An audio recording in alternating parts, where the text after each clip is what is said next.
Bueno, hola jóvenes, ¿cómo están? ¿Me escuchan bien? Hola, doctora. Buenas tardes, doctora. Buenas tardes, Buenas tardes. doctora. ¿Logran escucharme bien o tienen algún ruido o alguna interferencia por ahí? No, Sí se escucha bien, doctora. ¿Y ven las diapos? Al momento no, doctora. Sí, ya se ven las diapositivas. Perfecto. Y también oyen al gato tirando cosas por allá, perdón. Bueno, entonces estamos muy poquitos todavía, falta mucha gente. Todos tenían conocimiento de que la clase era para todo el curso acá, ¿verdad? sí, doctora, yo les avisé. Ok, bueno, vamos a darles un par de minuticos e iniciamos. Mientras tanto yo saco al gato, espérenme un momentito para que no nos friegue la vida.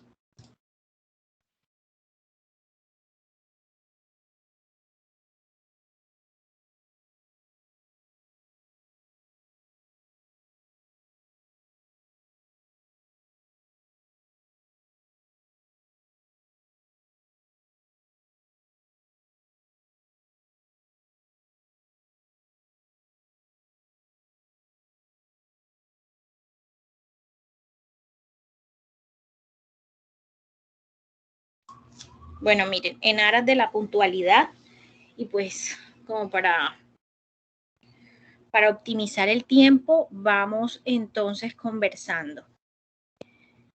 En el día de hoy vamos a dar una clase o vamos a tener un tema que es como la base que vamos a utilizar para el entender o para conocer todo lo que viene más adelante, que son las patologías obstétricas. Esta base es fundamental para que ustedes entiendan de dónde salen algunas de las cosas que más adelante vamos a ver fisiopatológicamente hablando. Entonces, quisiera o mi objetivo fundamental en la tarde de hoy es que todos tengamos un panorama amplio, porque les cuento, este tema es supremamente extenso. Este tema podría dar para que realizáramos por lo menos 4 charlas, porque cada uno de los sistemas, cada uno de los puntos, de los órganos específicos del cuerpo materno va a sufrir una modificación durante el embarazo. Van a haber algunas que son un poco más notorias, como va a haber otras que son un poco más discretas, sin embargo también las hay. Entonces, estas modificaciones adaptativas, porque son para que la madre y el producto puedan hacer una simbiosis y llevar a cabo todo lo que se requiere en la gestación, es la que vamos a estudiar el día de hoy. Al ser tan larga, pues yo tuve obviamente que hacer un resumen para darles una visión muy general de la mayor parte de las cosas o la que más relevancia tiene.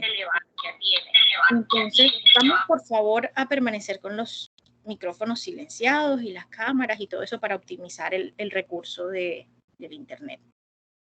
Entonces, por eso es que esta charla va a ser un poco sintética, pero vamos a dar específicamente las cosas que al médico general más le conciernen para que pueda más adelante desarrollar todo lo que se va a ver en el transcurso del semestre. Entonces, sin más preámbulos, yo pienso que ya hemos dado unos 5 minuticos de espera. Vamos a ir iniciando. Entonces, tal como ven aquí en la diapositiva que les estoy presentando, pues creo que es muy diciente la forma como el embrioncito va creciendo para luego transformarse en un feto, hace y modifica todo lo que está a su alrededor, inclusive estructuras que uno pensaría que están demasiado distantes del útero y que tal vez no pudiesen verse afectadas por el crecimiento del mismo, pues increíblemente sí se afectan y sí generan ciertos cambios y ciertas incomodidades, sobre todo para nuestra materna. Voy a permitirme, con el perdón de ustedes, apagar mi cámara para optimizar el ancho de banda de mi internet y que en algún momento de pronto no vayan a dejar de escucharme bien lo que les estoy transmitiendo. Entonces, en el momento en que vayamos a interactuar nuevamente y se pueda, vuelvo otra vez y la prendo para que podamos tener como más conexión.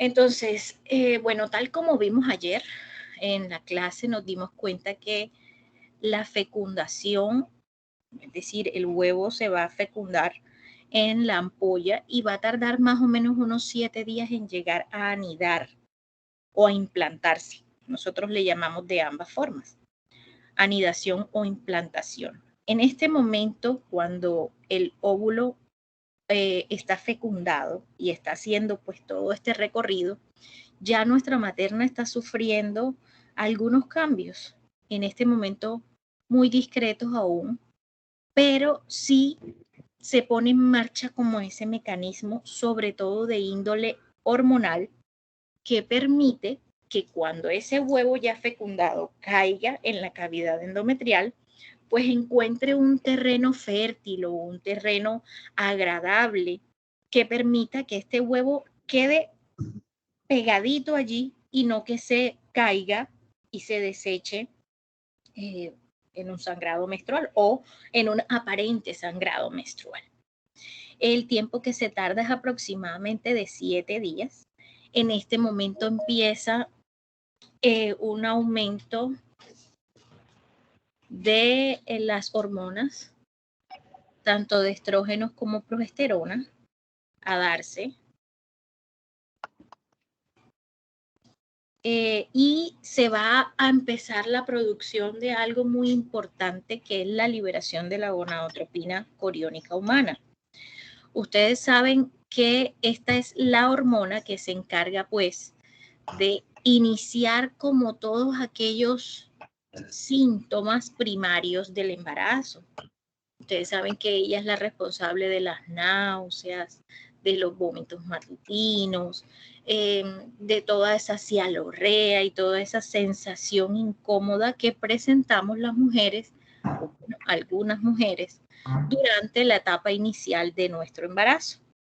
Pero también es supremamente fundamental, junto con la progesterona, para iniciar la formación y sostener el embarazo, porque así como dijimos ayer, pues todavía no hay placenta, entonces se inicia por parte de estas hormonas, pues el cuerpo lúteo, la producción de la progesterona y todo lo que tiene que ver con los nutrientes o el sustrato para este embarazo. Entonces, allí, en el momento en que se anida, pues inicia una invasión trofoblástica y de allí en adelante, pues parte el desarrollo embrionario. En este momento, nuestra paciente, que apenas está recién embarazada, va a tener efectos del embarazo, efectos propios del embarazo que van a estar mediados o que son secundarios a los cambios hormonales. Es decir, hasta este momento no vamos a encontrar ningún efecto mecánico como esos que vemos ahí en la imagen. Ustedes ven la imagen bastante gráfica, obviamente el bebé no va a estar así, pero es una imagen bastante gráfica y acertada de cómo se sienten los órganos intraabdominales con la presencia, pues, o el crecimiento del útero y del producto dentro de él. Estos se van a dar obviamente mucho más adelante porque todavía nuestra materna apenas está recién embarazada, como lo veníamos mostrando en la gráfica anterior.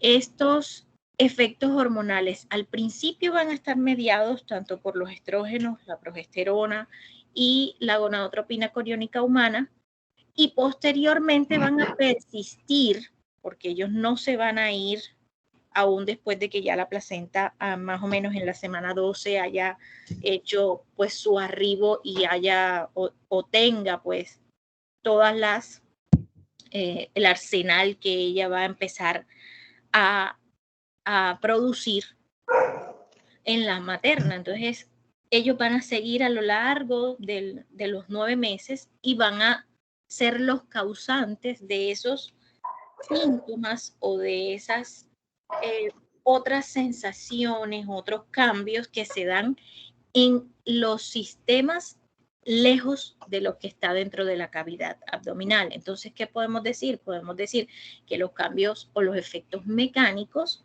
van a estar dados más que todo o van a verse más que todo en todos los órganos que son intraabdominales y los efectos hormonales van a ser los responsables de los cambios de los otros órganos que se encuentran alejados de esta parte y que pues obviamente también van a representar una parte importante en el desarrollo del embarazo o en el transcurso del embarazo. Para que nuestra materna logre llevar a cabo el embarazo a plenitud, es decir, para que no se presente un aborto, ella tiene que entrar en un estado de tolerancia. Como les hablaba ayer en mi curso, este huevo fecundado va a constar de unas cromosomas externos, de unas células externas que son ajenas a la madre, que son las que ha aportado el hombre durante la fecundación. Al tener nosotros un cuerpo extraño, como nos pasaría en cualquier lugar de nuestra economía corporal, pues nuestro sistema inmunológico lo primero que hace es ir, mirar qué es lo que está pasando, inflamar y rechazar. Eso es lo que hace de forma natural. Y eso es lo que debería hacer con este injerto o este nuevo componente que lleva el cuerpo. Pero ¿qué pasa? Esta madre va a desarrollar por métodos que aún todavía no tenemos esclarecidos del todo, porque cabe resaltar que pues se señalan muchas cosas, se ha avanzado bastante, pero no se ha logrado llegar al punto de por qué se da ese equilibrio tan marcado que permite que no haya el rechazo de nuestra paciente hacia ese injerto. Entonces, va a ser un proceso que es diferencial, como la mayor parte de los cambios que vamos a ver en el transcurso de la charla, va a ser diferencial dependiendo de cada trimestre en el que la paciente se encuentre. Es decir, que esa tolerancia, entre comillas, inmunológica, va a tener diferentes etapas, así como se va dando o como se va desarrollando el embarazo en los diferentes trimestres. Se cree entonces que el aumento de los estrógenos es responsable de que haya pues ese balance entre las células proinflamatorias y antiinflamatorias, lo cual genera ese estado específico. ¿Qué trae consigo ese estado de tolerancia? Pues que la materna va a ser también más susceptible a algunas infecciones, sobre todo aquellas de tipo respiratorio, cosa que es supremamente importante conocer porque ustedes se van a dar cuenta que cuando la materna va al control prenatal le van a decir, bueno, debe colocarse la vacuna de la influenza. En general, a las personas mayores de 60 años deberíamos pedirles que se vacunen cada 6 meses con la vacuna de la influenza. A las embarazadas también lo hacemos, precisamente porque este estado o este momento de tolerancia puede hacerla a ella más susceptible a la aparición de este tipo de patologías que se comportan o se pudiesen comportar diferente en ella, como por ejemplo llevarla a la presencia de una neumonía, que en el caso de las mujeres embarazadas, como también lo vamos a ver en el transcurso del semestre, es mucho más complejo, requiere un manejo distinto al que se le hace normalmente a cualquier paciente en una neumonía, por ejemplo, adquirida en la comunidad. Por favor, el estudiante que tiene el micrófono abierto, si son tan amables, lo cierra.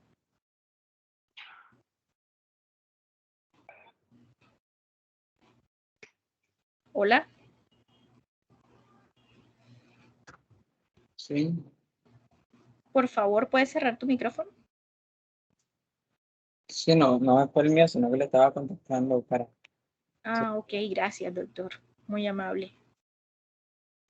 Bueno, entonces, es mejor mantener los micrófonos cerrados para que todos podamos escuchar bien y para que podamos concentrarnos en lo que estamos hablando, porque a mí también se me va como la cosa ahí, se me va el hilo de lo que estoy diciendo porque me distraigo, disculpen.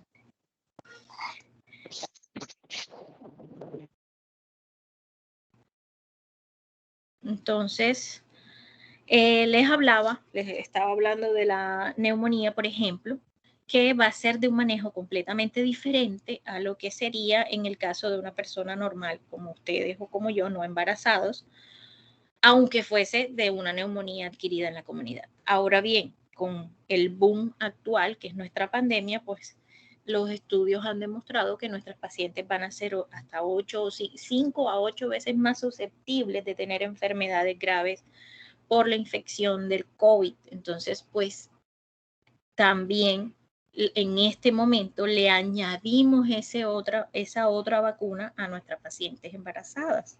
Y una de las principales teorías, porque ustedes saben que todavía del COVID pues no tenemos nada 100% seguro por la novedad, pues es que este estado de tolerancia inmunológica es el causante o es el responsable de que pudiese darse esa situación o esa mayor probabilidad de infectarse y de enfermar gravemente.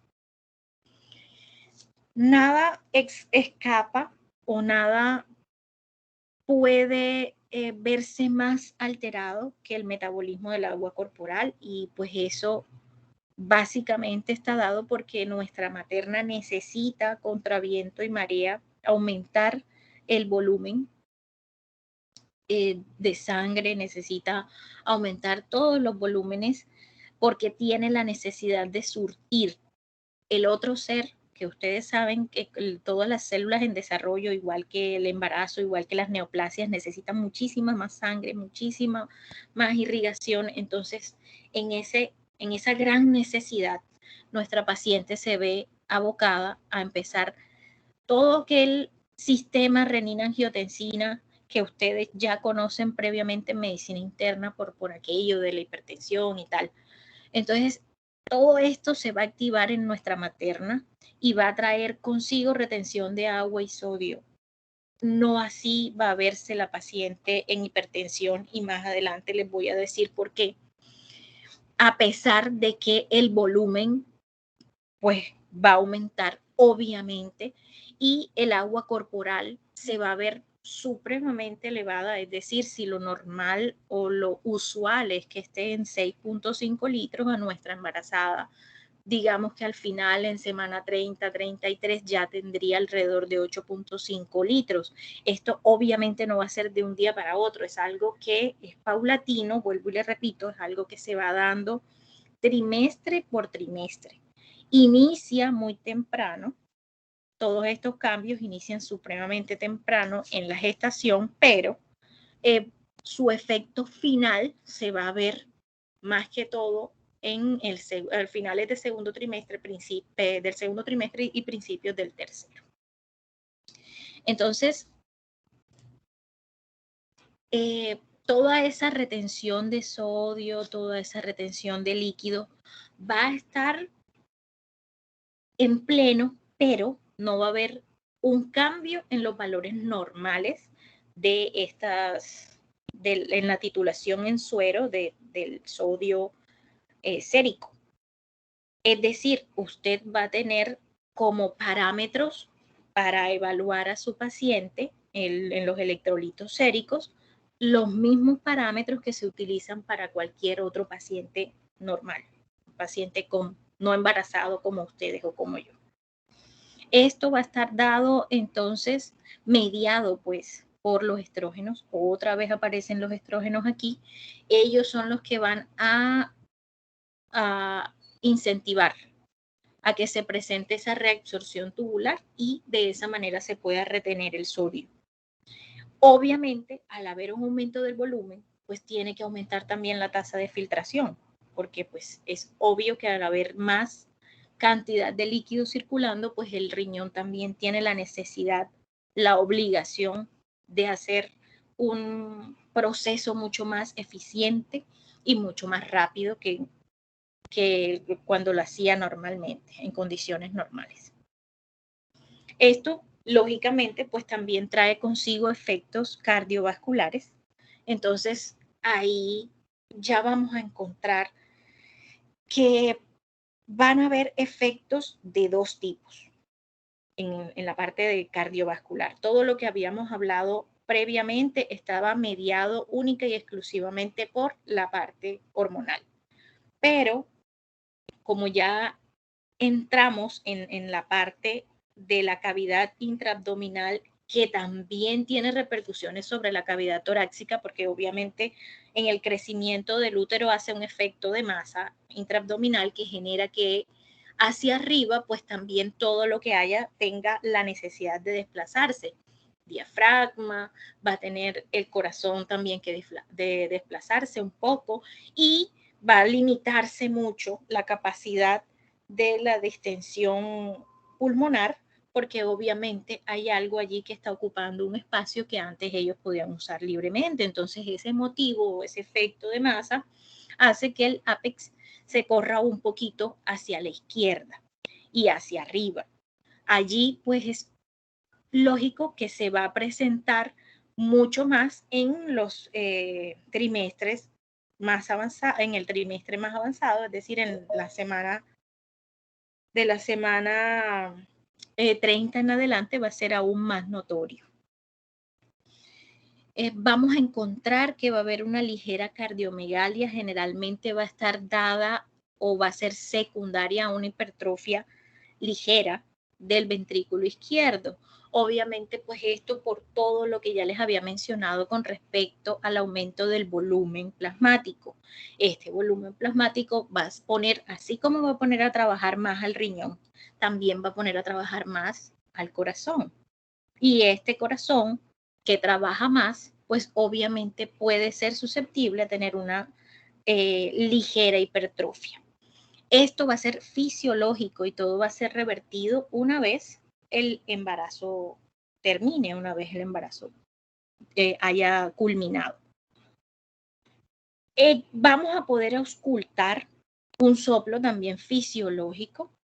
Va a ser algunas veces de poca intensidad, otras veces va a ser un poco más evidente, pero hay que tener un oído bastante entrenado para evaluarlo. Es un soplo sistólico o, como les decía, grado 1 a 2, generalmente grado 1, no va a generar ningún tipo de problema o de alteración a nivel del funcionamiento cardíaco, no requiere ninguna clase de tratamiento, no es algo que vayamos a modificar o que vaya a cambiar el curso del embarazo porque va a ser reversible, es decir, en el momento en que cesen los efectos fisiológicos del embarazo, pues inmediatamente esto va a disminuir hasta que llegue a desaparecer. Lógico, si tenemos un aumento del volumen minuto, pues también vamos a tener un aumento del gasto cardíaco.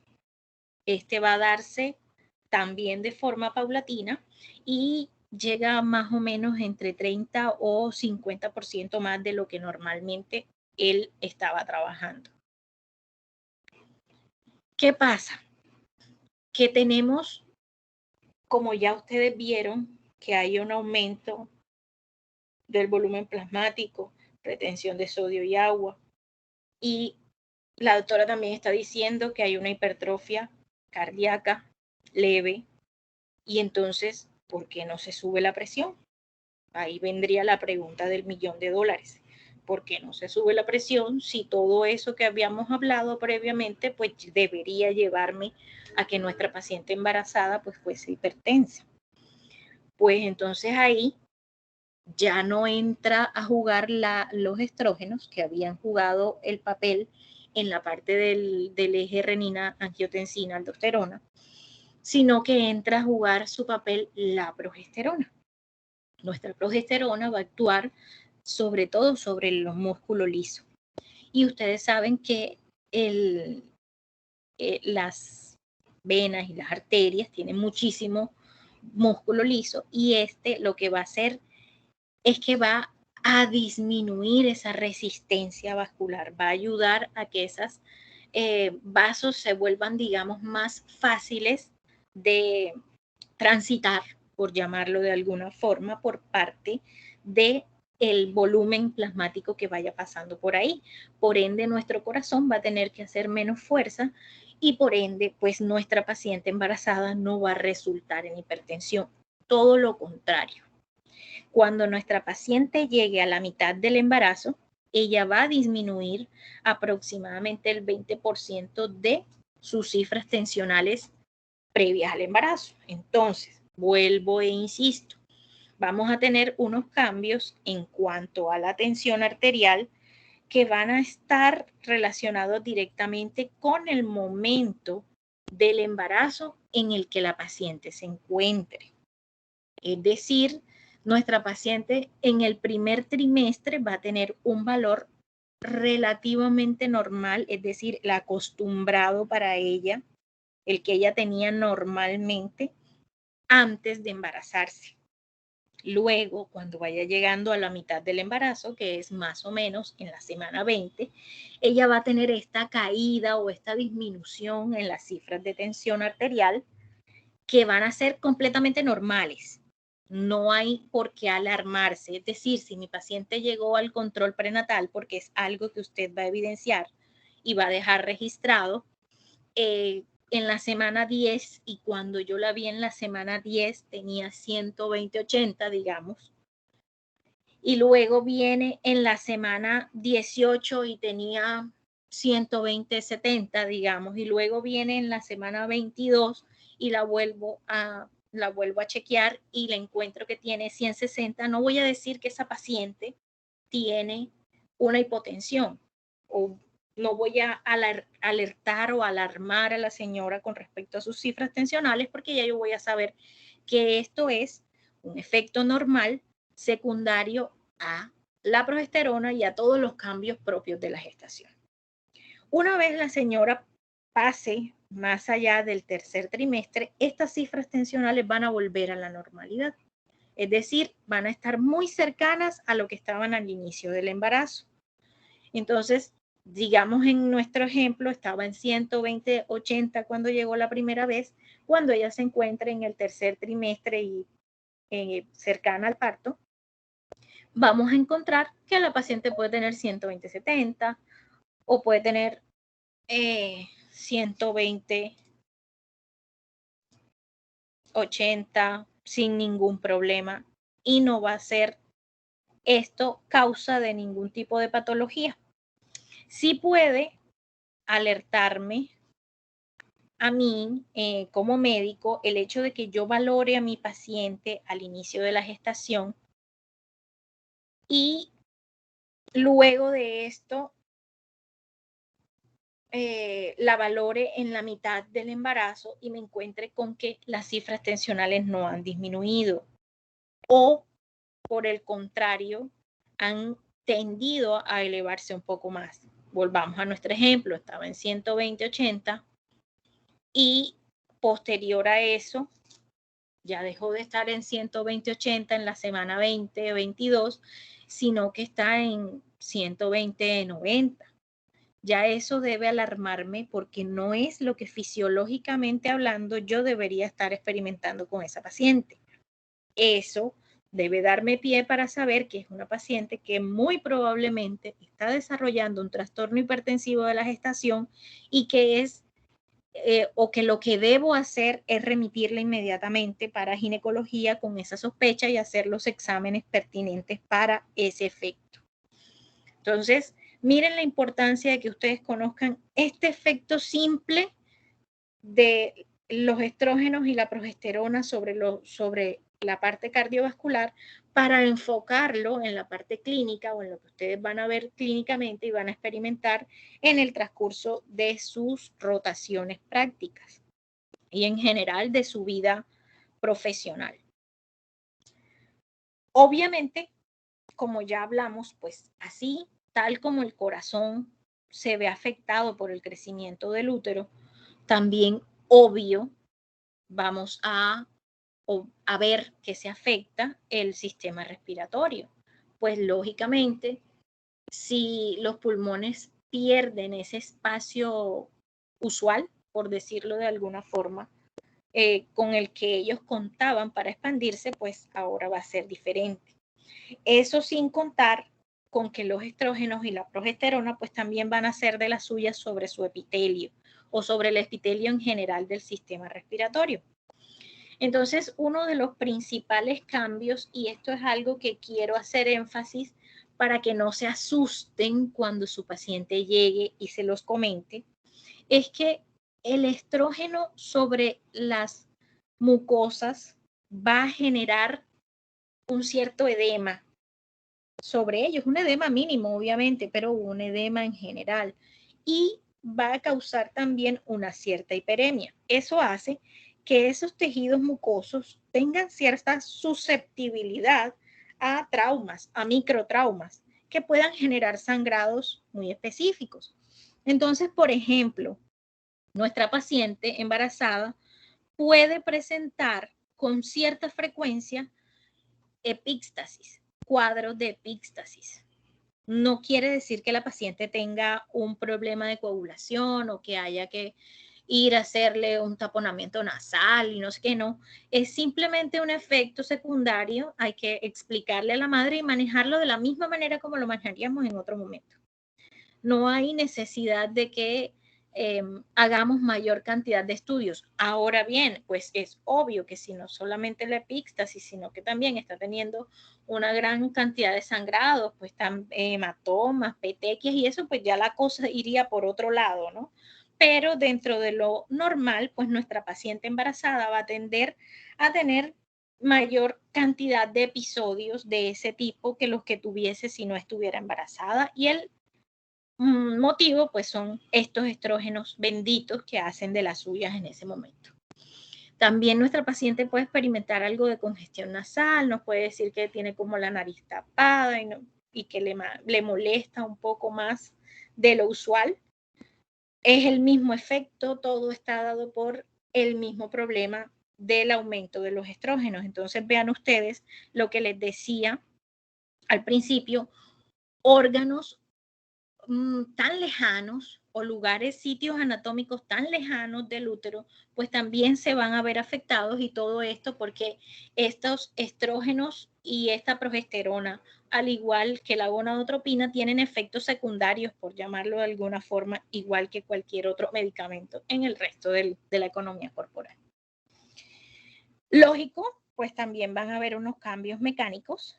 Dentro de esos cambios mecánicos, pues sobre todo van a estar relacionados con el tema de la expansión de los pulmones en la cavidad torácica. El diafragma va a verse también comprometido y va a elevarse por lo menos unos 4 centímetros de su lugar habitual. Ese básicamente es uno de los principales motivos por los cuales tanto el corazón como los pulmones, como decimos vulgarmente nosotros en la calle, llevan del bulto por el aumento del útero. Les traigo aquí una tablita para que valoren los volúmenes propios del pulmón. La forma como van a verse relativamente modificados es obvio que esto va a ser algo completamente equilibrado. Nuestra paciente en ningún momento va a dejar de saturar normal por estos cambios o estas modificaciones ligeras en los parámetros de los volúmenes respiratorios. Cabe resaltar que esto que estamos viendo aquí es la causa de que cuando la embarazada se encuentre más o menos iniciando el segundo, tercer trimestre, empiece a notar que le es más difícil deambular porque se cansa más rápido. Entonces ella va a decir que le falta el aire o que le es más difícil hacer ciertas cosas. Obviamente esto va a estar fundamentado en esto, y en la medida en la que el embarazo va creciendo más y el útero va tomando más espacio de esa cavidad abdominal, pues se va haciendo también más difícil para esta paciente. Entonces eso es algo a tener en cuenta en el momento en el que vayan a pedirle a su paciente, por ejemplo, que continúe con sus ejercicios cotidianos o que realice uno que otro ejercicio que usted le haya recomendado.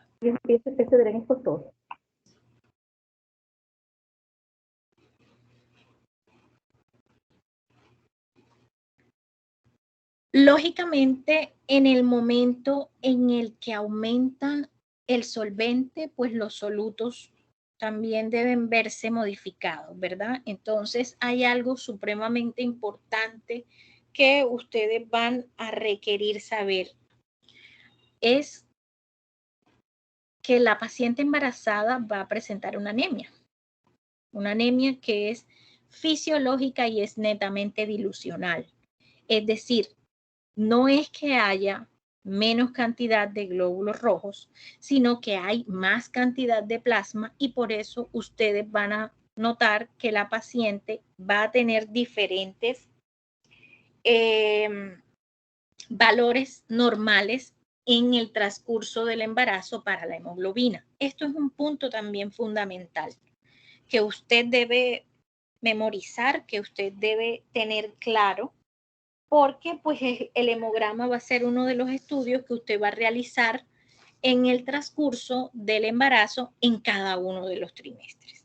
Entonces, dijimos que todos estos cambios en la homeostasis van a estar dados más o menos a partir de la semana 6, pero no se van a ver abruptos así, no se va a ver que empiezo el embarazo y plum, de una ya, no, sino que van a ser progresivos, y el máximo, como el pico máximo de la situación o el mayor desarrollo se va a ver más o menos alrededor de la semana 30.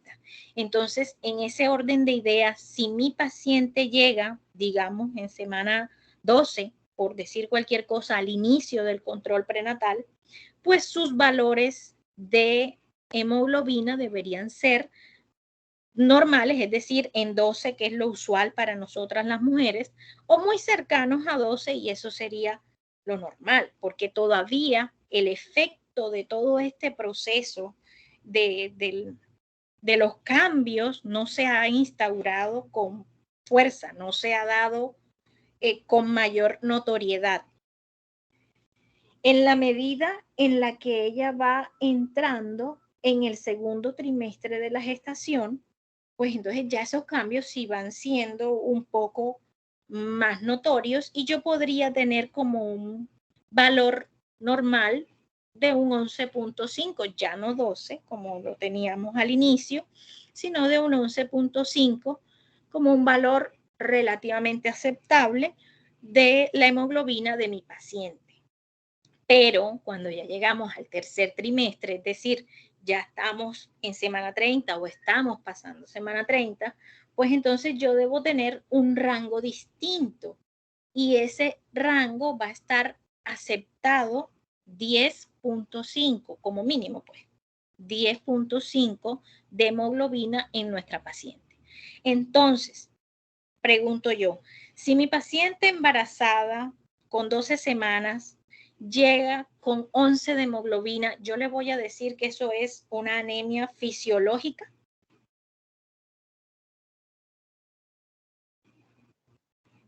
No, no. No, doctora. No le vamos a decir que es fisiológica, porque ya sabemos que en esa semana 12 ella no debería tener una disminución tan marcada de sus glóbulos rojos. Entonces, hasta ahí ya tenemos claro y sabemos que el proceso de su anemia es previo, es decir, ella ya lo traía de antes, ya por qué motivo, pues yo no sé, pero ella ya lo traía de antes. Obvio, ahí pues yo como médico tengo que actuar, y ahí es donde tengo que hacer la reposición de todo lo que tenga que hacer para que ella vuelva a su volumen normal de hemoglobina. Ahora bien, si esa misma paciente llega con esa misma hemoglobina, pero ya no tiene 12 semanas, sino que tiene 32, yo tengo la obligación de darle suplementos férricos a ella porque tiene una anemia. No, doctora. No, porque ya sabemos que todo el proceso ya se dio, ya se evidenció y pues es obvio que ahí todo lo que está ocurriendo es completamente normal y fisiológico. En el momento en que ella salga, es decir, cuando ya esté puérpera, generalmente unas 4 o 5 semanas después de haber parido, pues todo va a volver a la normalidad y ya yo no voy a volver a hablar de ese cuento. Entonces, esto quiero que les quede absolutamente claro porque es manejo 1A del médico general. Es manejo 100% del médico general y forma parte de un buen control prenatal. No debería ocurrir que cuando esa paciente embarazada que llega a mi consulta en semana 32, yo ya la encuentre con una hemoglobina de 9.5 y que durante todo el embarazo que lo han estado viendo en el control en medicina general no haya sido corregido el proceso. No debería pasar porque pues ya esa paciente va a estar a puertas de parir y cuando para va a tener una gran pérdida de sangre y para mí va a ser más difícil corregirlo en la semana 30 en adelante, que ya solo le faltan 10 semanas, a ustedes que la vieron las 30 semanas previas y que pudieron de pronto haberlo hecho de una forma más efectiva. Entonces, además de esta parte de los glóbulos rojos que me satisface que haya quedado clara, también vamos a decir que el embarazo es un estado de hipercoagulabilidad. Y esto va a estar dado porque algunos factores de la coagulación se van a ver aumentados. Todo esto también por efecto de las benditas hormonas otra vez. Ellas son las responsables de esto y pues van a generar que nuestra paciente tenga algún riesgo de padecer ciertos episodios de coágulos, de trombos. Ese es el motivo por el cual cuando ustedes van a llevar a la paciente, cuando usted es el médico de planta del piso y sabe que su paciente va a ir a el quirófano porque va para una cesárea, pues debe instaurar de inmediato el manejo profiláctico para prevenir este tipo de trombos. La causa número 1 va a ser esta. Ese también es el motivo por el cual usted va a sospechar en el momento en que esa paciente que acaba de parir empieza a hacer una dificultad respiratoria, enseguida usted va a pensar en la posibilidad de que se haya dado un trombo pulmonar y pues esto le genere la alerta suficiente para que usted remita o para que usted haga el manejo que sea pertinente de acuerdo al lugar en donde usted esté atendiendo ese parto.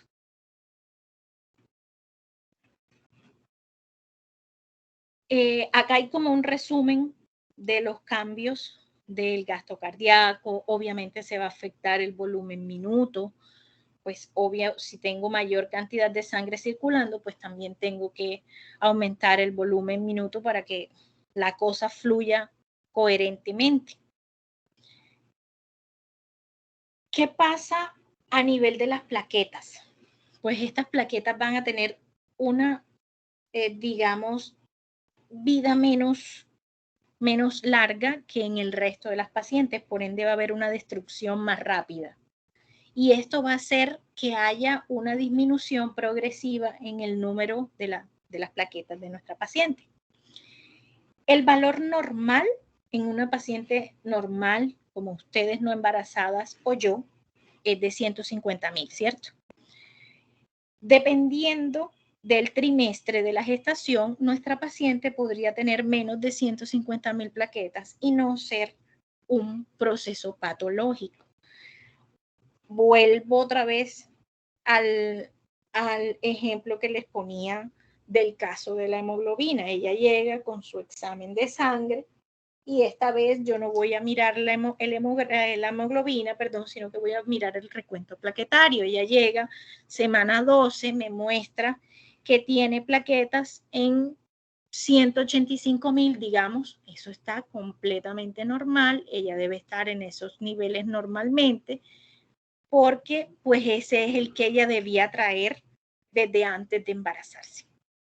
Pero resulta que puede llegar en el trimestre 3 y mostrarme el mismo hemograma, pero esta vez el recuento de plaquetas está en 140.000, y yo no tengo por qué alarmarme porque ya yo sé que en este tercer trimestre pues va a haber ya un efecto marcado de este tipo de disminución o de destrucción plaquetaria temprana que va a generar o que va a ser el causante de que esas plaquetas estén disminuidas.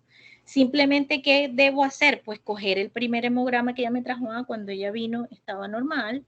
En el segundo trimestre, que también le pedí su hemograma, pues también estaba normal. Esto ahora está en 140.000, pues lo más probable es que esto sea simplemente un efecto fisiológico del embarazo. Sin embargo, al haber patologías bastante severas y bastante serias, como es el síndrome de HELLP, que atacan estas plaquetas y las destruyen, pues yo no me voy a quedar así como tan tranquila simplemente mirando eso, sino que también voy a mirar el resto del contexto de mi paciente para evaluar si definitivamente esta disminución de las plaquetas es simplemente un efecto fisiológico o si por el contrario debo ahondar un poquito más y alarmarme en algo. Esto va a ser fácil porque el síndrome de HELLP, gracias a Dios, es escandaloso desde el principio, entonces no solamente van a encontrar la disminución de las plaquetas, sino que también van a encontrar un trastorno hipertensivo asociado, también pueden encontrar trastornos de las transaminasas, de las bilirrubinas, entonces todo eso pues ya me va a dar otro tinte, otro contexto y ya yo no voy a pensar en un proceso fisiológico. Pero básicamente, pues si es una paciente normalita, con todo normalito y yo veo que lo que ha pasado es que ha ido disminuyendo el conteo plaquetario, pues ya sé por qué es, de dónde viene y para dónde va. Con el mismo hemograma yo también debo evaluar los leucocitos, que es otra parte pues que nosotros miramos muchísimo cuando estamos haciendo el estudio de este examen. ¿Qué va a pasar? Nuestra paciente embarazada va a tener leucocitosis y no va a tener nada que ver con una infección. No tiene ni siquiera puntico de comparación con un proceso infeccioso. Sabemos que lo normal para un paciente no embarazado es hasta 10.000. Ella va a tener 12.000 o puede tener 14.000, inclusive en el puerperio inmediato, es decir, cuando ella acaba de parir puede tener 30.000 y no pasa nada, no es un proceso infeccioso. Doctora, pero ajá, ¿y entonces qué hago cuando estoy buscando un marcador de infección en una paciente embarazada? Pues me voy a fijar en la neutrofilia, si hay o no hay. Y además me puedo apoyar en pruebas complementarias. Entonces usted me va a decir BCG y yo le voy a decir la BCG no, porque esa también va a estar aumentada de forma fisiológica durante el embarazo. Usted le va a pedir PCR. Nosotros los ginecólogos nos olvidamos por completo de la BCG. Yo me acuerdo porque la menciono aquí en clases frecuentemente. Pero cuando estoy en mi práctica clínica, para mí la BCG y un papel higiénico es la misma vaina. No hago nada con él. Entonces, yo lo que hago todo el tiempo es PCR. Si mi PCR está aumentada y los leucocitos pues también, y yo ya tengo una sospecha clínica de que hay un proceso infeccioso, dígase, no sé, una infección urinaria, pues bueno, blanco es, gallina lo pone, frito se come, ahí sí es un proceso infeccioso. Pero de manera aislada, cuando encuentro una leucocitosis en una embarazada, pues para mí eso no tiene significado clínico y no voy a levantar a la paciente antibióticos ni nada que se le parezca. Toda esta situación, todos estos cambios a nivel hematológico, pues también lógico repercuten en la inmunidad celular. Van a haber inmunoglobulinas que pueden estar disminuidas, como la A, la G y la M. No es algo que vaya a tener como mucha relevancia clínica en la mayor parte de las cosas que ustedes van a ver o de desarrollo clínico que ustedes van a tener que llevar. Que sí tiene mucha relevancia, muchísima, los cambios a nivel del riñón y a nivel del sistema urinario en general. Ustedes saben que nosotras las mujeres, por nuestra anatomía, somos susceptibles o somos más susceptibles que los hombres a tener infecciones de vías urinarias. El simple hecho de ser mujeres. Bueno, cuando nosotras estamos embarazadas, duplicamos o triplicamos ese riesgo de tener infecciones de vías urinarias. Yo me atrevería a decir que es la patología más frecuente en el embarazo. Me atrevería a decir que de cada 10 embarazadas, 9 tienen o han tenido una infección urinaria durante el embarazo. Y esto es pues por todo lo que vamos a hablar aquí. Uno, pues la anatomía normal, ya ustedes saben, la uretra corta, la cercanía con el ano, con la vagina, etc. 2, porque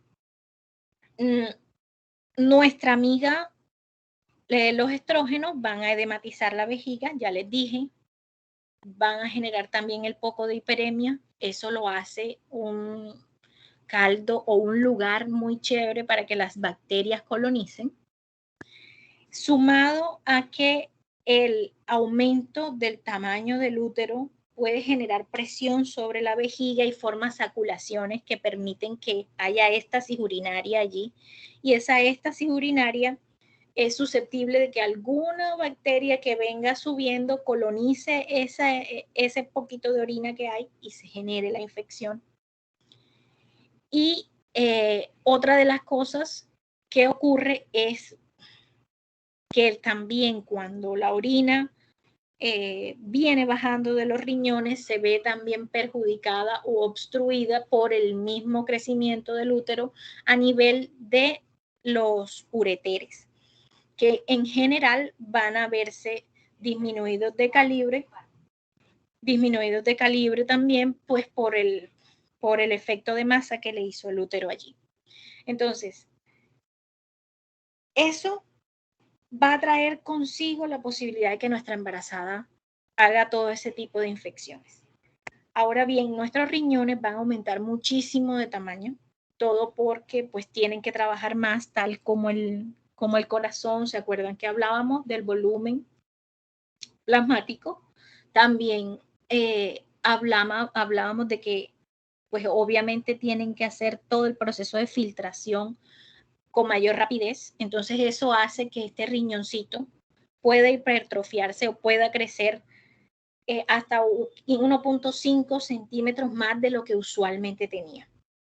Esto, este tipo de cambios o esta llamada hidronefrosis, ustedes la van a ver sobre todo sobre el lado izquierdo o en el riñón izquierdo cuando pidan las ecografías, que puede pasar que en algún momento le pidamos una ecografía de vías urinarias a nuestra paciente porque tiene, por ejemplo, infecciones urinarias recurrentes.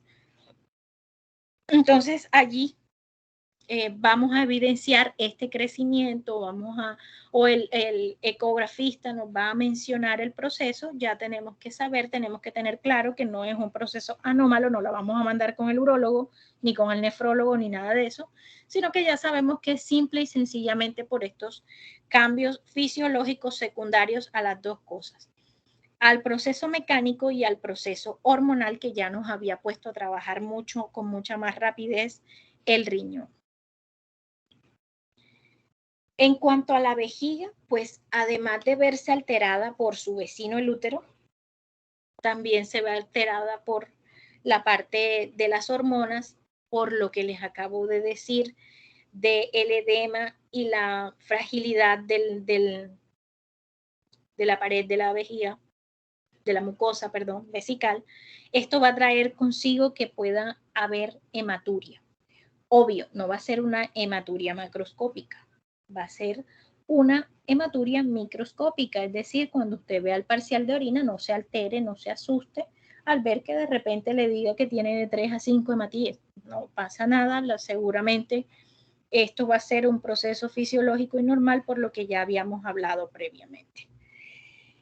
El hecho de que esta vejiga esté comprimida trae consigo cosas de las que nuestra paciente se va a quejar muy, muy, muy frecuentemente, y es el hecho de que ella va a tener mayor cantidad mayor necesidad de ir al baño a orinar, porque su urgencia miccional va a aumentar debido a que la vejiga no se logra vaciar completamente en cada una de las idas al baño. Entonces, por eso ella tiene que ir con más frecuencia. Ya ustedes saben que esto va a ser normal. La nicturia en algún momento es tan marcada que nuestra paciente puede decir inclusive que no le permite conciliar bien el sueño porque tiene que levantarse varias veces a hacer chichi.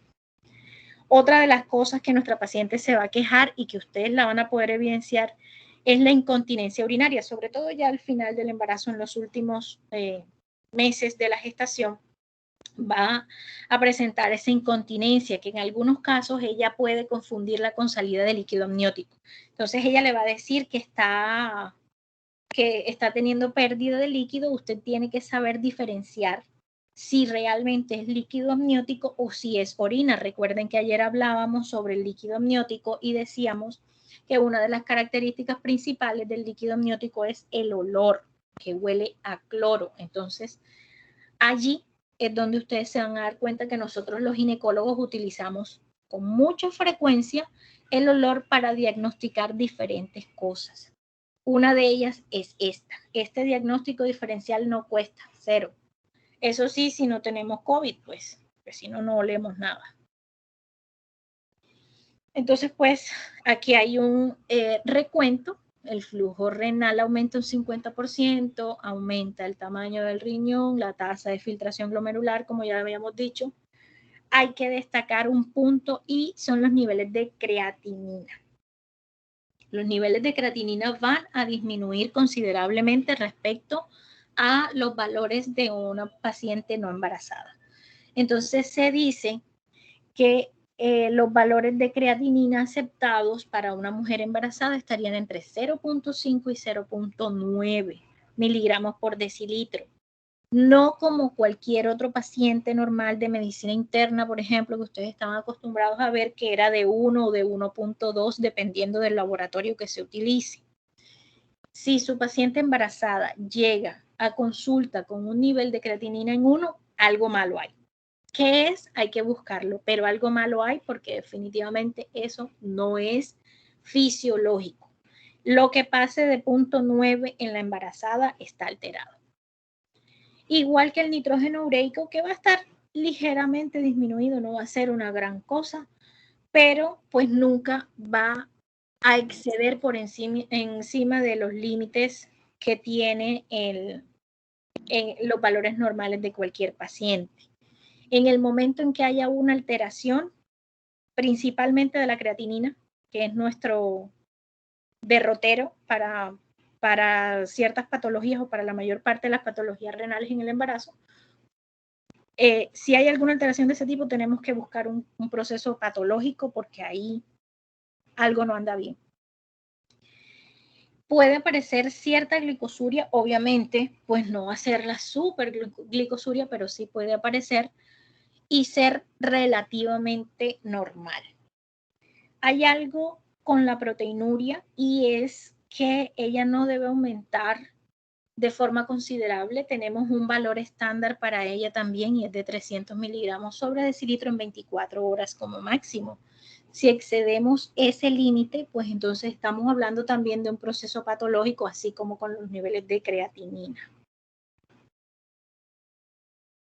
Todo el tracto gastrointestinal va a verse afectado. Todo, desde arriba hasta abajo, igual que el tracto respiratorio.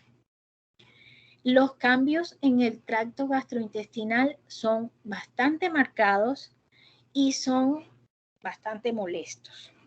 Empezando pues por los primeros, que fueron los que hablábamos al inicio de la charla, las náuseas, los vómitos, la cialorrea, todo esto pues secundario al efecto hormonal. Pasando también por esta imagen que les tengo aquí, no sé si logran ver allí en la imagen el diente y sobre el diente hay una lesión que es como pediculada, como si fuese polipoidea, rojiza, y que la paciente la puede desarrollar en el transcurso de la gestación. Eso se llama épulis gravídica. no hay ningún problema con ella. No es malo, no hay que mandarla al odontólogo, no hay que operarla, no hay que tratarla, no hay que hacerle nada. Esto es un efecto secundario de la gestación. Simplemente lo que hay que hacer es esperar que la paciente salga del embarazo y eso se va a recoger solito, sin ningún problema y no le va a quedar ninguna secuela. Ella no va a experimentar ninguna clase de inconveniente posterior. A nivel del estómago, pues obviamente por el efecto de masa del útero y por el efecto también propio de las hormonas, pues va a verse enlentecido, va a verse pletórico la mayor parte del tiempo, es decir, va a ser más lento su vaciamiento. Esto trae consigo que lo que ustedes ven, que nosotros los ginecólogos, a diferencia de los cirujanos generales, le pedimos a nuestras pacientes que completen, embarazadas obviamente, que completen 8 horas de ayuno, no 6 como se hace en cirugía general. 8 horas de ayuno con el objetivo pues de garantizar o de tratar de disminuir el riesgo de que se pueda dar algún tipo de complicación secundario a el enlentecimiento del vaciamiento gástrico. También trae consigo pues el hecho de que así como el estómago se ve comprimido, así como el estómago se ve enlentecido, pues también lo hace el intestino.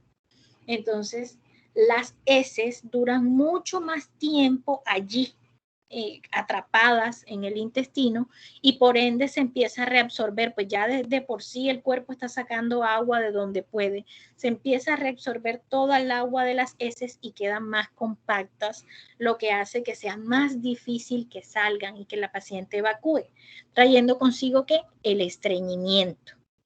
Estreñimiento que es causa de hemorroides o de infecciones urinarias, porque por contigüidad, pues obviamente también pudiesen pasarse algunas bacterias del colon hacia la vejiga y producir infecciones urinarias.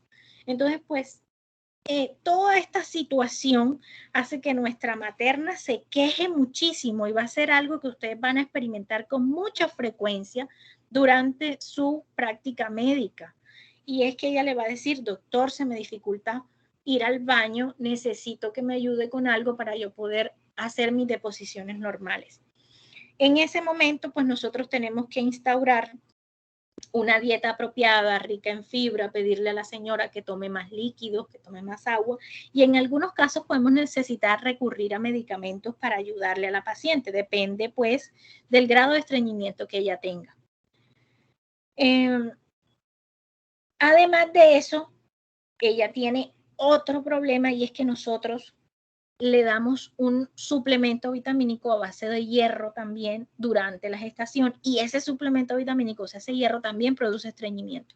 Entonces nuestra paciente, si me permiten decirlo, me disculpo de antemano por eso, está jodida porque además de que tiene estreñimiento por el embarazo, además de que tiene que tomarse el medicamento, pues también tiene todo el efecto secundario a nivel del ano, el ardor, el malestar. Le es más difícil de pronto hacer el ejercicio y estas cosas para poder ayudar al movimiento intestinal. Entonces todo eso se forma como una bola de nieve para ella y termina pues bastante perjudicada con el tema. Otra de las cosas que ustedes van a notar que ella consulta mucho es la epigastralgia e inclusive el reflujo. Todo es por este mismo efecto. Métale allí todo lo que tiene que ver con el efecto de masa y además el proceso de la progesterona a nivel de la unión gastroesofágica.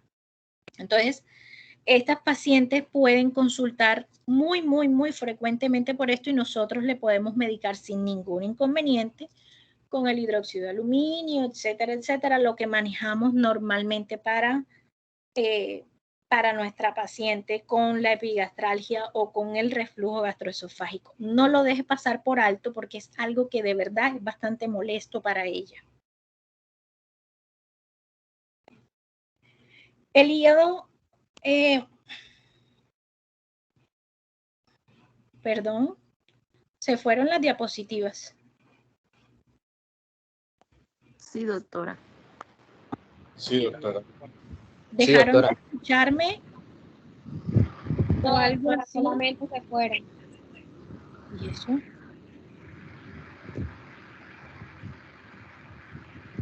Perdónenme un momentico, retomo aquí, discúlpenme. No sé qué pasó, si fue que se fue el internet intermitente o qué. Quedó por el hígado, doctora. Creo que era la Sí, diapositiva 21. Aquí estamos. Bueno, entonces decíamos que el hígado va a tener ciertos cambios muy leves, muy ligeros, no va a ser algo pues relativamente marcado, no va a verse empañado, excepto pues por procesos patológicos que más adelante también los vamos a ver y que son bastante severos en la embarazada. ¿Qué pasa? La albúmina y las proteínas totales, estas sí van a estar disminuidas y esto es un proceso importante o es un punto importante para ustedes o bueno, para todos nosotros los médicos en el momento en que vamos a tratar a nuestra paciente embarazada. Porque ustedes saben que la mayor parte de los medicamentos pues se adhieren a estas proteínas para pues hacer su función. Esto tiene que darnos como resultado que debemos, optimizar el medicamento, es decir, dar dosis muy puntuales, tratar de que se hagan por peso corporal, es decir, hacer el cálculo con base en el peso de la paciente para que podamos tener el efecto y las concentraciones séricas que requerimos para que puedan tener buen efecto. Las pruebas de función hepática deben estar completamente normales, los valores deben ser los mismos de los pacientes no embarazadas, normal. Si se exceden, pues ya ahí tendríamos necesariamente un proceso anormal a nivel hepático. El hecho de que nuestra paciente empiece a desarrollar un peso mayor en la parte de adelante del cuerpo, pues hace que el centro de gravedad tenga que corregirlo el cuerpo para no irse hacia adelante. Es decir, si yo me pongo un morral con los 2 tomos de la Harrison y me lo cuelgo aquí en el pecho, es obvio que me voy a ir de boca si no trato de compensarlo con mi postura. Eso mismo ocurre con el embarazo. En la medida en la que el bebé va creciendo, ustedes van a ver que la paciente va tendiendo a hacer una lordosis. A eso es lo que en los libros le llaman el orgullo de la embarazada, porque ustedes ven que la embarazada va sacando pecho todo el tiempo por donde va. Y eso pues sencillamente es explicado por este efecto del aumento de peso. Necesitamos entonces durante estos cambios fisiológicos de la gestación que se dé una preparación para el parto, ¿cierto? Todo va a estar encaminado en algo, todo lo que se da o todos los cambios que la paciente tiene van a ir enfocados en 1, hacer que el bebé se desarrolle, 2, permitir que se dé el parto sin afectar a la embarazada, ni al bebé obviamente. Entonces, pues empieza nuestra placenta a producir la relaxina, a ayudar a que los ligamentos sean más laxos, o sea, sean más relajados, más flexibles. Esto pues con el objetivo de que las caderas sean más fáciles de franquear por el producto en el momento del trabajo de parto. Es obvio que como nuestra paciente, además de pensar en que debe criar al bebé intrauterinamente, también lo tiene que criar extrauterinamente, pues la naturaleza nos dotó de la producción de leche materna. Esta leche materna va a estar basada en el aumento de los niveles de prolactina. Entonces, como se aumentan los niveles de prolactina, la cual se produce en la adenohipófisis o en el lóbulo anterior, entonces pues va a haber una hipertrofia de esta. Va a haber un crecimiento bastante marcado en esta parte de la adenohipófisis, lo cual lo hace más susceptible a cualquier cambio de la volemia de nuestra paciente.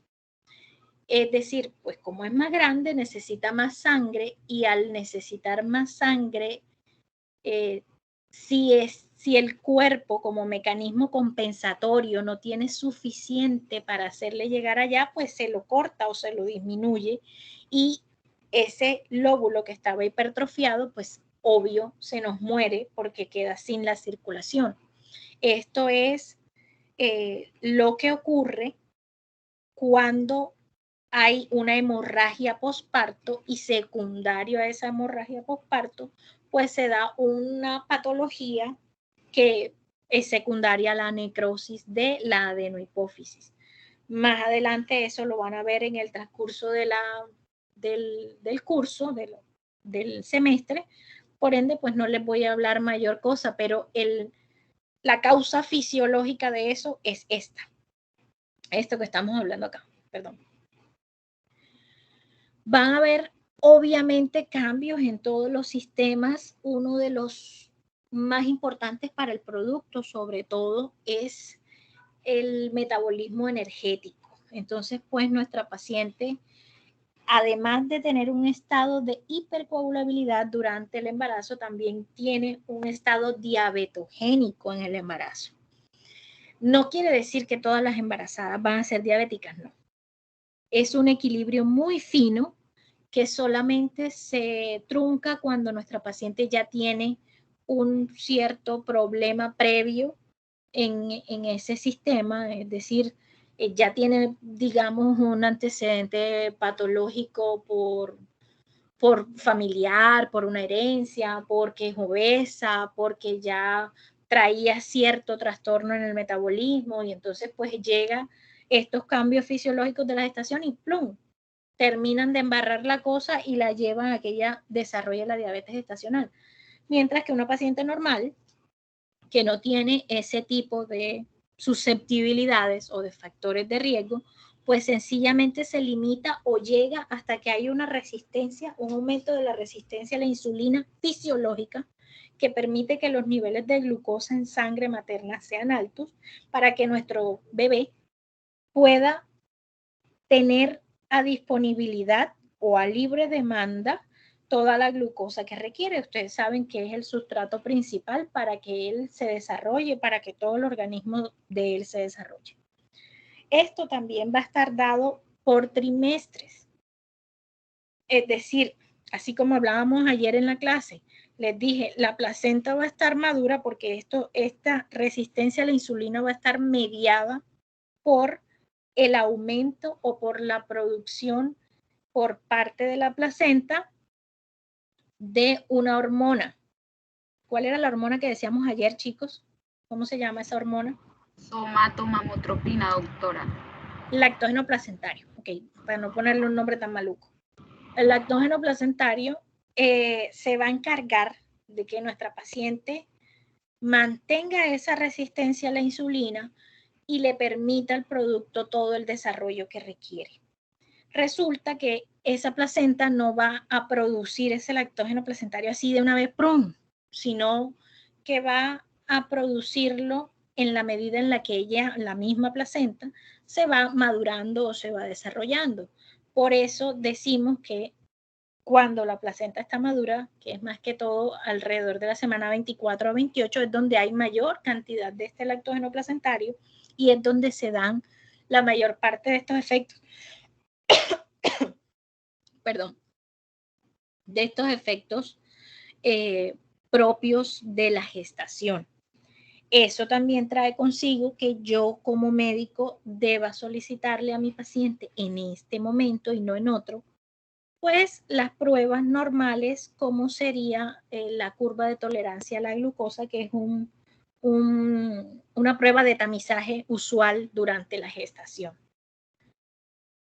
Nuestra paciente va a requerir por este efecto que tenga una ingesta de alimentos diferente a la que nosotros normalmente tenemos. Entonces lo que hacemos es fraccionar las comidas y le vamos a decir a nuestra paciente que siempre haga meriendas entre comidas. Obviamente no la vamos a poner de merienda una torta con una Coca-Cola, no.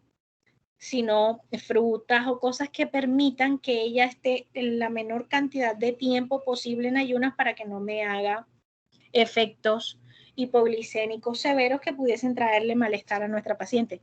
También va a ser muy frecuente que ella le diga, doctora, sobre todo en la mitad, entre la mitad y el tercer trimestre, el inicio del tercer trimestre de la gestación, ella le va a decir que le da la pálida. Eso es lo que la paciente manifiesta, que se pone fría, sudorosa, incluso tiene visión borrosa en algún momento durante el día. Pues ella generalmente lo asocia a que se le baja la presión, porque ellas dicen que es que se le baja la presión. Usted va a tener claro que es un efecto hipoglicémico y que esto pues va a estar asociado muy seguramente a que ella está teniendo periodos muy prolongados de ayuno. Tenemos que enseñarla, educarla, y la forma de revertir eso pues es súper fácil. Sencillamente le dan una agüita de azúcar, ¿cómo se llama eso? Un dulcecito, cualquier cosa, un pedacito de panela, lo que tengan a la mano, y con eso pues ya sale fácilmente nuestra paciente. También hay algo importante y es el metabolismo de los lípidos. ¿Por qué es importante? Recuerden que al principio la paciente va a manifestar que tiene muchos mareos y no sé qué, entonces nosotros le vamos a mandar el perfil lipídico a ella y entonces, bueno, puede pasar que nos llegue alterado ella con su perfil lipídico. Pues tenemos que tener en cuenta que durante la gestación obviamente también va a ser diferencial en cada uno de los trimestres, por eso les traje ese cuadrito ahí para que de repente lo miren y lo puedan asociar.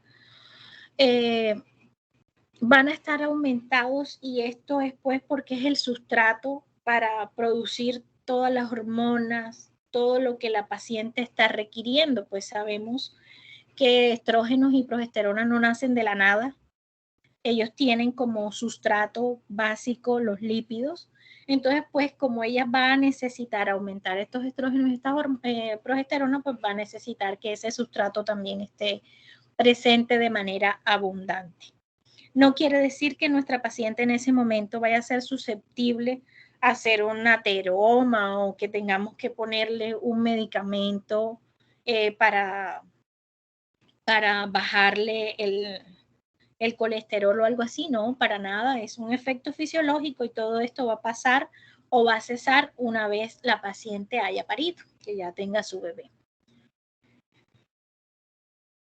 Ayer también veíamos todo el intercambio feto-materno, cómo se da. Ya sabemos que la placenta es la barrera o es como ese lugar donde ambos dejan sus desechos y toman lo que requieren el bebé de la madre, y la madre hace lo propio con los desechos del bebé. No vamos a hablar mucho de eso, se da por difusión facilitada, ayer también lo veíamos. Los tegumentos, es decir, la piel, las uñas y el cabello, no van a ser ajenas a la aparición de cambios. Estos cambios se van a dar muy, muy paulatinamente. Nuestra paciente va a empezar a manifestarnos que se le oscurece la línea alba, tal como lo vemos ahí en la imagen. También puede aumentarse o oscurecerse la parte de las axilas y de la región inguinal. Pues animen a su paciente, eso revierte completamente, no tiene ningún inconveniente. La paciente, una vez cese todos los efectos de la gestación, pues inmediatamente va a volver a la normalidad. También se puede dar esto que tienen acá en la imagen inferior, que es el cloasma, que hace referencia a esas lesiones. Pienso que ahí lo pueden ver claramente, son como unas lesiones de color café con leche que se dan sobre el puente de la nariz, o puede ser encima de los labios, en las mejillas. Algunas pacientes inclusive en una parte de la frente lo pueden presentar. La mayor parte de las pacientes revierten, es decir, no, después del embarazo no persiste.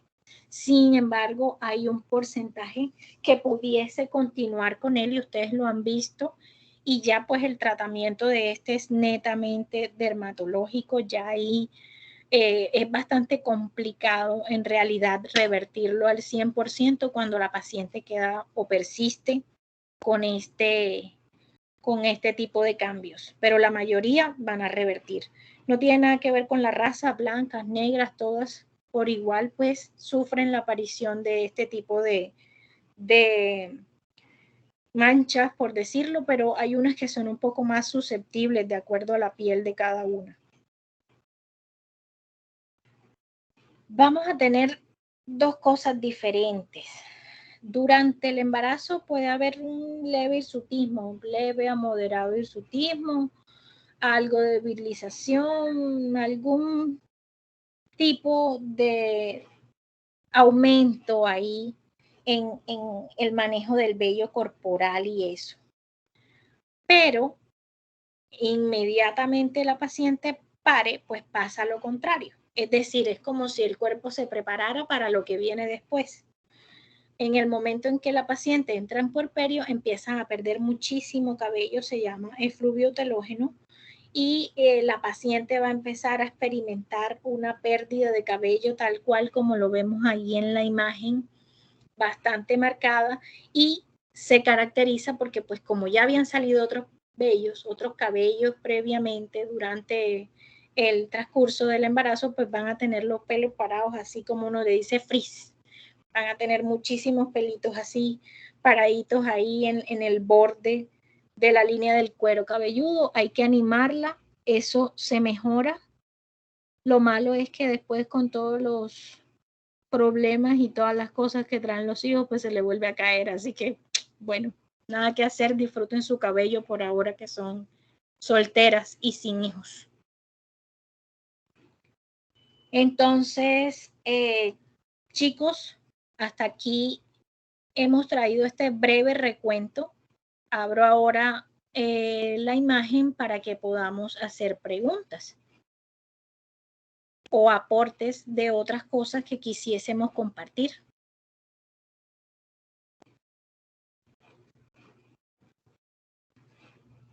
Doctora Gloria, adelante. Te escucho.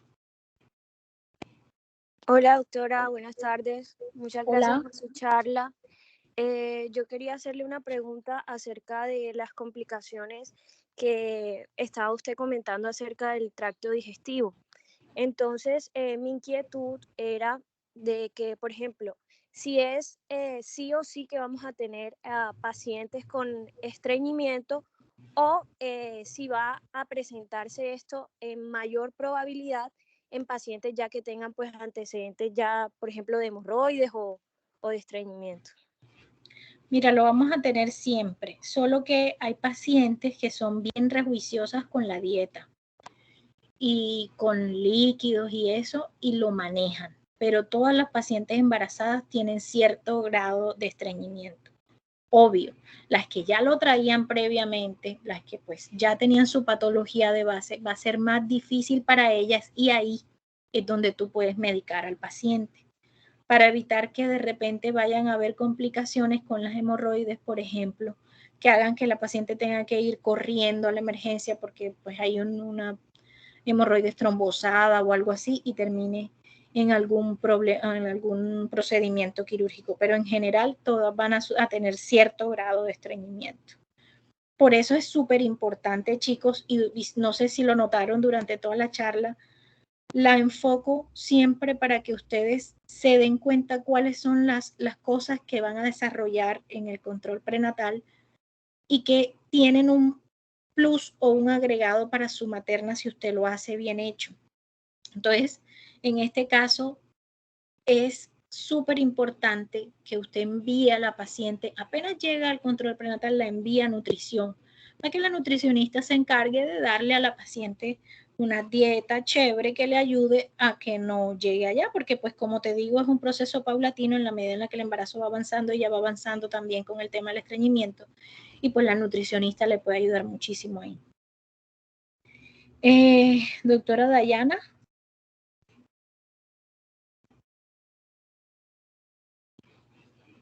Dayana Rivera. Hola doctora, ¿me escucha? Se oye un eco, doctora. ¿Ya me escuchan? Sí, y ahora sí.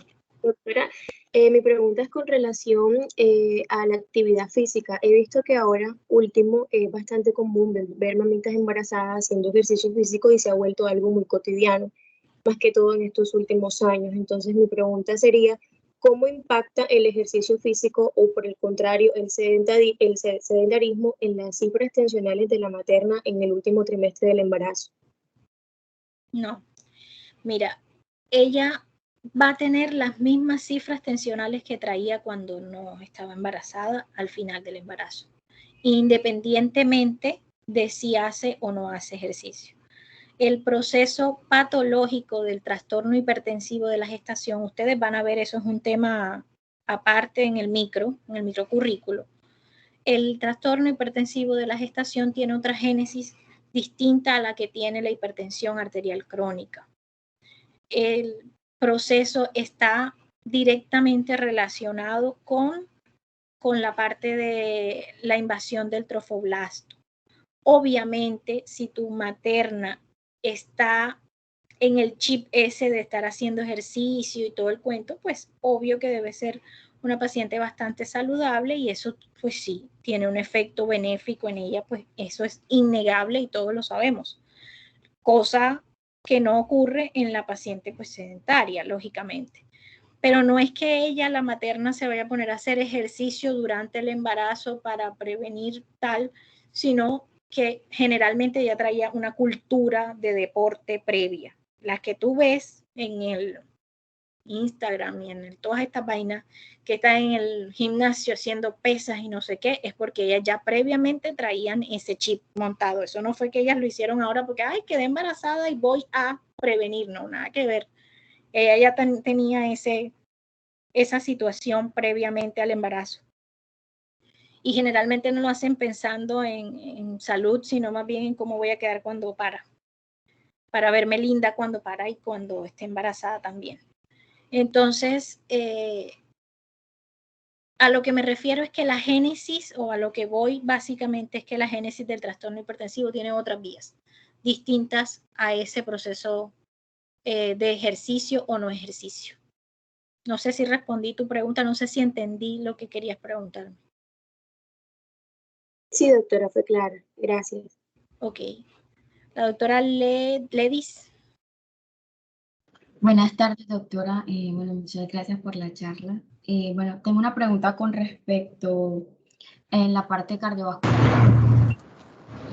De que, bueno, había un aumento de la bulimia y un aumento del gasto cardíaco y había un aumento de la frecuencia cardíaca.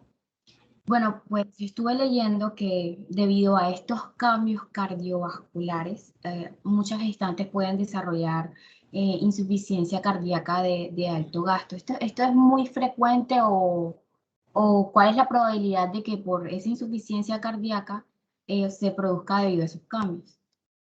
Mira, normalmente las patologías como la diabetes, por ejemplo, como lo que mencionaba la diabetes o los procesos cardíacos, son cosas que ya la paciente traía algún sustrato que sirve como base o como caldo de cultivo para presentarse lo otro. Lo normal es que todos estos cambios que se dan sean fisiológicos y equilibrados y no desencadenen en ella ningún proceso patológico, porque de lo contrario, pues ninguna, pienso que se embarazaría y ya la raza humana se hubiera extinguido. Imagínate aquellas señoras de antes que parían 10, 12 muchachos, no se habían terminado de bajar de la cama cuando ya estaban, de parir cuando ya estaban preñadas otra vez. Entonces no es frecuente que se dé. Casi siempre es porque ya había otra cosa, de pronto una cosa muy leve, de pronto un problema que no había sido detectado previamente, tal vez descuido, tal vez porque no manifestaba ningún síntoma, o inclusive porque este fue simplemente el detonante. Ajá, claro, como te llegó todo ese cambio durante el proceso de la gestación, pues hizo que lo que ya estaba medio malito, pues se terminara de fregar, pero no es lo usual, no es lo común, no es lo fisiológico. Gracias, doctora. Ok. Jocelyn. Doctora Jocelyn. Buenas tardes, doctora Marixa. Hola, buenas tardes.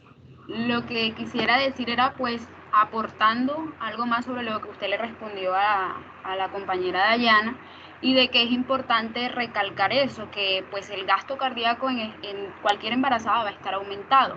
Y si es una mujer sedentaria, pues este gasto cardíaco y la frecuencia cardíaca también va a aumentar, y por ende, pues el volumen de eyección también. Entonces también estuve leyendo que es importante mantener pues la postura o tener una posición adecuada en las mujeres embarazadas, y la ideal sería que fuesen de cúbito lateral, que mantuvieran esa posición para así pues aliviar la compresión que ocurre pues de la vena cava, y también mejorar el retorno venoso y que el gasto cardíaco se mantenga. Y por ende, eso es lo que sucede en las mujeres que ya venían con un hábito de ejercicio. Pueden realizar su ejercicio normal durante el embarazo, pero claramente deben bajar la intensidad, y pues a su vez a ellas no les va a tener ningún efecto. En cambio, una mujer que sea sedentaria, pues la frecuencia cardíaca se va a aumentar más de lo que ya está aumentada en el embarazo, y el gasto cardíaco también. Tocaste ahí algo importante que de pronto no mencioné durante la charla, y es eso, esa parte de la compresión del útero, la vena cava, es lo que explica que nuestras maternas se les hinchen los pies. Claro. Piernas. Entonces, claro, el hecho de que nuestra pacientica haga ejercicio, el hecho de que ella no se mantenga todo el tiempo sentada o acostada, pues hace que ella tenga más bombeo por parte de los músculos de la pierna para que suba más rápido esa sangre y se dé en menos posibilidad o en menos proporción esos edemas. También se evite la aparición de esas venitas varices. Ustedes se han dado cuenta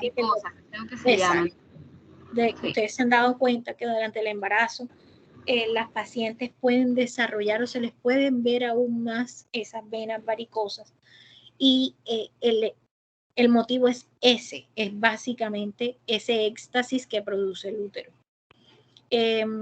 También le ayuda ese retorno venoso aumentado, esa descompresión de la cava, le ayuda al producto para oxigenarse pues mejor.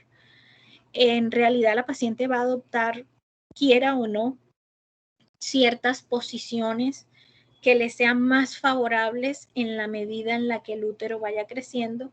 Van, por ejemplo, a notar que no toleran acostarse en decúbito todo completo, porque pues empiezan a ahogarse, empiezan a sentir que les falta el aire, y todo eso pues es secundario a esa compresión que hace el útero.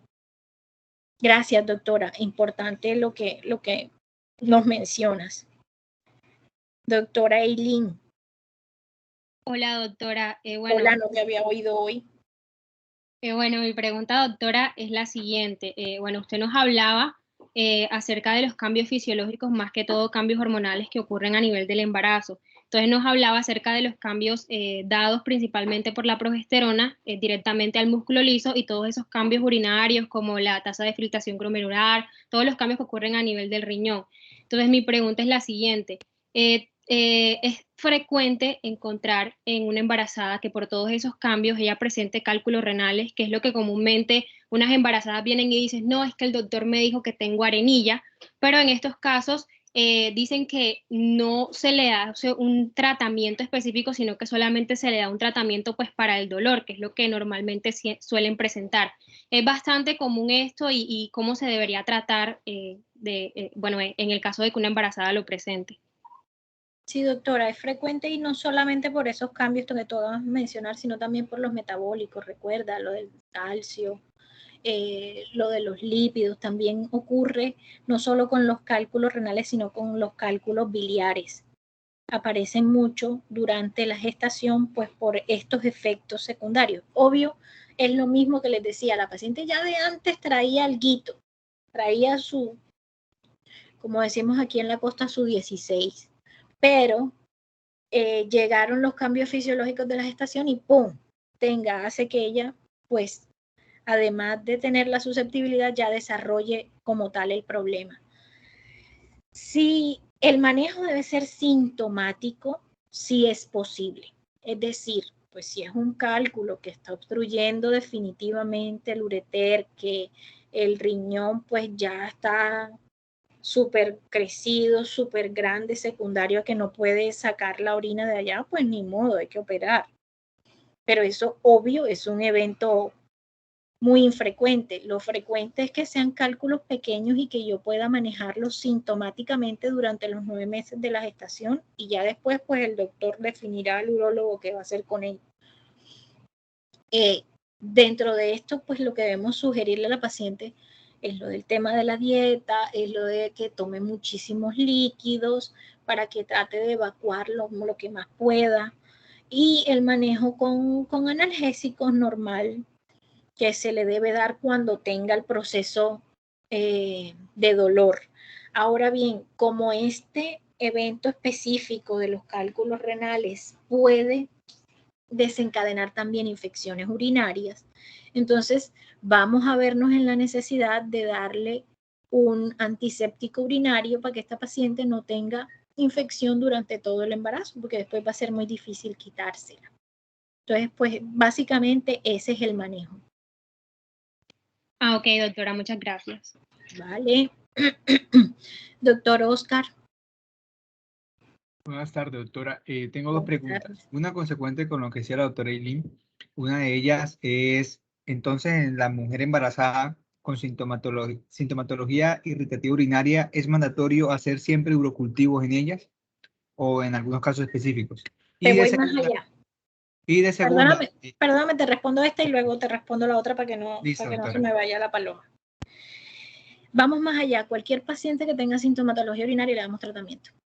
De entrada, cuando la paciente te llega al control prenatal, tú le vas a pedir un urocultivo. Eso es mandatorio, sí o sí, tenga o no tenga síntomas. Punto. Tienes que hacerlo así como haces el hemograma, así como haces la prueba rápida. Así. Tienes que pedir el urocultivo. Pero si durante el resto del embarazo tu paciente presenta síntomas, empieza a decirte disuria, tenesmo, inmediatamente vas a dar tratamiento. Inmediatamente. ¿Por qué? Porque es más complejo el daño que puede ocasionar o que se puede dar por la infección urinaria que el daño que puedes ocasionar si das un antibiótico sin que de pronto pues tenga alguna indicación. Entonces es mejor de una cortar el proceso de raíz. Segunda pregunta. Perfecto, gracias. Y la segunda es aquellas mujeres que vienen con patologías anémicas anteriores a ellas. En esas pacientes, pongámosle una hemoglobina de 10, que son, bueno, por pérdidas uterinas anteriores y de mujeres que siempre han mantenido eso. En el momento de los controles prenatales que se dan los suplementos vitamínicos a ellas, ¿se le dan las mismas dosis a las mujeres que vienen con anemias anteriores al embarazo o la dosis se modifica en ese caso del embarazo, debido a que ya venían anémicas anteriormente? Mira, te voy a hablar de dos escenarios. El escenario número uno es que lo ideal es que esa embarazada no llegase embarazada, sino que llegara a lo que nosotros llamamos consulta preconcepcional. Ella pues ya sabía que estaba anémica porque tú dices que siempre ha mantenido anémica. Entonces ella, en vez de llegar y plum, embarazarse de una vez, lo que debe hacer es planear su embarazo para que nosotros podamos de esa manera estudiar y tratar esa anemia, porque no sabemos si realmente va a ser ferropénica o si tiene otro origen. Recuérdate que hay un pocotón de anemias y eso es de no te lo puedo creer y necesitan diferentes manejos. Entonces, pues si nuestra paciente es tan inteligente y llega al control preconcepcional, pues nosotros le vamos a dar el tratamiento con base en el tipo de anemia que ella tenga. Tal cual como tú lo viste en medicina eterna, sin problemas. ¿Para qué? Para corregirla y llevarla a su hemoglobina normal y entonces sí, señora, venga y embarace.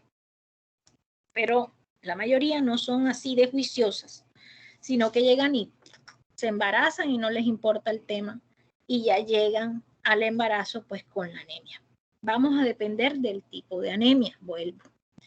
Si se trata de una ferropénica, pues tú sabes que por más que yo le meta hierro hasta por las orejas a la vieja, mañana, tarde y noche el hierro no se absorbe como yo quisiera. El hierro solo se absorbe lo que se va a absorber y ya, en el día y listo, punto.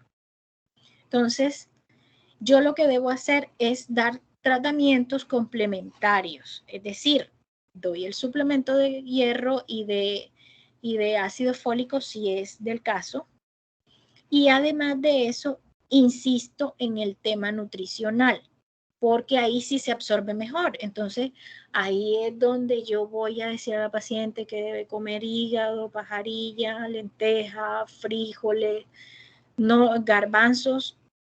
Hay que quitarle ese chip que traen las pacientes muchas veces que remolacha, ¿qué es lo otro que dicen? ¿Cuál es el otro que dicen? Remolacha, que comen remolacha.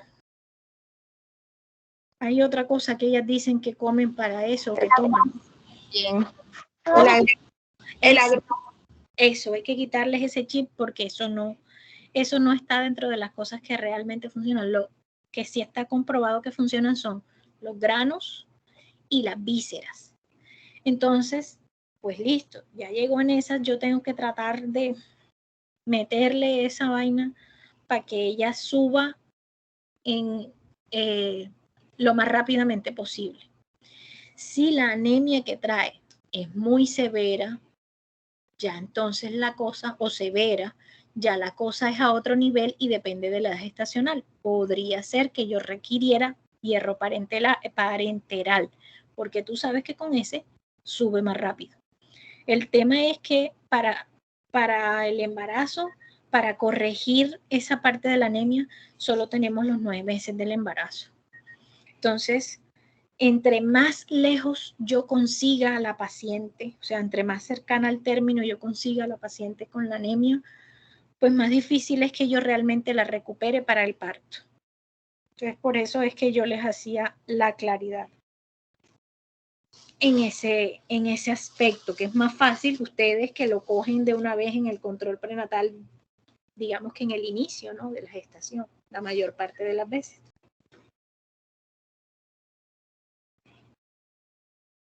Doctora Ok, Daniela, ok.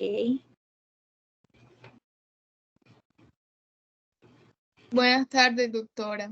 Hola, doctora. Doc, tengo dos preguntas. Más que todo son con respecto a la parte preconcepcional, como a esas condiciones adecuadas que debe tener la madre al momento de tomar esta decisión. Por ejemplo, ¿cuál sería el tiempo prudente para que se haga la interrupción de la anticoncepción hormonal, por ejemplo, para que haya un mejor crecimiento endometrial o para que se dé una mejor implantación del óvulo fecundado? O si es así, o sea, ¿cuál es ese tiempo prudente y qué tanto interfiere en estos procesos? Lo que nosotros le sugerimos a la paciente es que sea de 4 meses. Nos permite tener una fecha de última regla confiable porque va a haber una descamación confiable. Nos permite darle suplemento de ácido fólico como debe ser, porque pues los estudios lo que dicen es que el ácido fólico debe ser antenatal, como mínimo 4 meses antes de que la paciente se embarace, y continuar con él hasta la semana 12 de la gestación. Tú sabes que este ácido fólico nosotros lo vamos a utilizar para prevenir la aparición de malformaciones del tubo neural, o sea que es algo supremamente importante. Entonces, lo que nosotros deberíamos decirle a la paciente es que ella como mínimo debe suspender su anticoncepción, llámese como se llame, 4 meses antes de la gestación. Y en ese momento, pues ya nos da chance a que nosotros hagamos exámenes de hemograma, de tiroides, de VIH, de sífilis, de toxoplasma, de todas las cosas que pudiesen influir negativamente en el embarazo. No solo nos da el chance de hacer los exámenes, sino también de corregir en caso que sea necesario. Pues si tú tomas a la paciente 4 meses antes, la ves anémica, eres capaz de en 4 meses ayudarla a subir su hemoglobina o por lo menos tener claro cuál es el camino para subirle su hemoglobina sin que ella afecte su embarazo. Gracias, doctor. En cuanto a la segunda pregunta era acerca de la mamografía de cribados. ¿Esta se hace de rutina o solamente a pacientes que tengan antecedentes de algún cáncer de mama? No, de pronto no es. No, no es rutinaria. La mamografía se hace en pacientes mayores de 50 años. Ya las mayores de 50 años, gracias a Dios, no paren. Entonces, pues ahí no hay ninguna mamografía como tamizaje para una paciente. Ahora bien, si me estás hablando de una paciente que tenía un antecedente de un cáncer de mama y pues dentro de su tamizaje corresponde a la mamografía que hay que hacerle por control, porque digamos tiene 6 meses de haberse hecho la mastectomía o algo así, porque en realidad si no está muy reciente el cáncer, no debería coincidirle la mamografía con el embarazo. Debería ser más allá. Entonces, por lo general, esto es algo que nosotros no hacemos ese tipo de exámenes en el embarazado. Ah, sí, bueno, surgió la duda fue porque había visto que durante pues, el embarazo tenía muy poca sensibilidad la mamografía y también pues 6 meses después de la lactancia materna, o sea que serían casi 2 años que la paciente pues no tendría como un resultado verídico de lo que sería una mamografía. Entonces pensé que de pronto antes de se podría, no sé, medir algún riesgo potencial o algo así. No, hay otro tipo de exámenes. Si hay una sospecha de cáncer, hay otro tipo de exámenes distintos a la mamografía que se pueden utilizar. Pero en general, pues, gracias a Dios, no es muy frecuente que requiramos eso. Ah, bueno, gracias. Ok.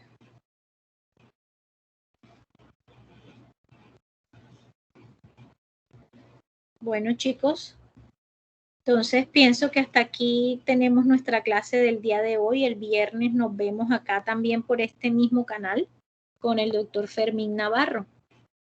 Espero que la charla haya sido de provecho y que hayamos tenido los objetivos que nos planteamos al inicio de la clase. Gracias por asistir. Que tengan una excelente tarde. Gracias. Gracias, doctora. Gracias, doctora. Feliz tarde. Gracias, doctora. Feliz tarde. Gracias, Gracias, doctora. Chao, chicos.